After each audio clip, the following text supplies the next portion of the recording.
Elle est des visages qu'on n'oublie pas, des regards, des silences qui s'impriment à jamais sur la pellicule de nos mémoires. Léa Massary fait partie de ces figures rares, de celles qui n'ont pas eu besoin d'enchaîner les plateaux pour marquer l'histoire du cinéma. Et pourtant, elle n'était pas programmée pour ça. Aujourd'hui, le cinéma a perdu une de ses ombres les plus lumineuses. Léa Massary est morte. Elle s'est éteinte dans le silence, comme elle a vécu les dernières décennies de sa vie. Loin du bruit, loin des projecteurs, fidèle à sa discrétion. Mais ceux qui ont croisé son regard à l'écran, ceux qui ont vibré à ses rôles, savent que ce départ n'est pas une fin. C'est une absence. Oui, mais pleine, chargée, éternelle. Il y a des visages qu'on n'oublie pas, le sien en faisait partie. Un regard grave, intense, profond. Une beauté mystérieuse qui n'avait rien de superficiel. Léa Massary, c'était une femme qu'on ne comprenait jamais totalement. Et c'était peut-être ça, son plus grand pouvoir. Elle est née à Rome en 1933, Anna Maria Massetani. Elle aurait pu mener une vie rangée, bourgeoise, classique, mais le destin en a décidé autrement. Ou peut-être est-ce elle qui l'a provoqué. Elle choisit un pseudonyme, pas n'importe lequel. Léa Massary, en hommage à un amour disparu trop tôt. Dès ce geste, elle inscrit sa carrière dans la douleur fine, la mémoire, l'élégance. Elle ne sera jamais une actrice comme les autres.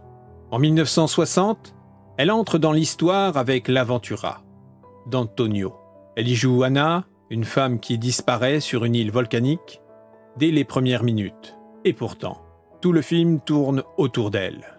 On ne la voit plus, mais elle hante chaque plan.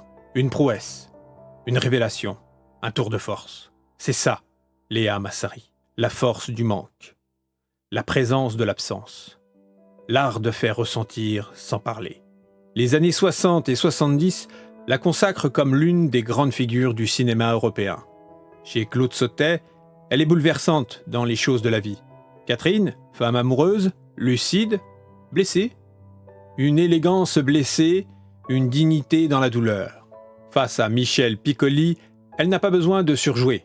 Elle est là, entière, déchirante. Chez Louis Malle, elle ose tout, dans Le Souffle-cœur. Elle joue une mère tendre, trop proche, trop humaine.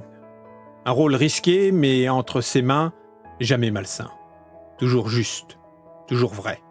Elle croisera aussi la route de François Truffaut dans La Chambre verte.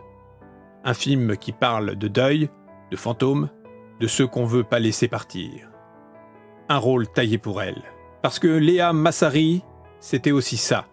Une actrice hantée et hantante. Et puis, le silence. Dans les années 80, elle quitte le cinéma. Pas de scandale, pas de grandes déclarations. Elle disparaît, comme dans l'Aventura, encore. On aurait pu l'oublier, mais non. Son souvenir, son regard, sa voix sont restés. Elle n'a jamais couru après les récompenses. Elle n'a jamais vendu son nom. Elle a préféré la sincérité à la célébrité, la profondeur à la popularité.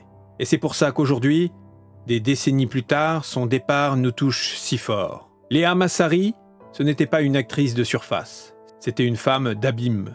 Elle portait en elle les douleurs du monde, les silences des femmes, les doutes, les élans, les renoncements. Elle ne séduisait pas, elle habitait.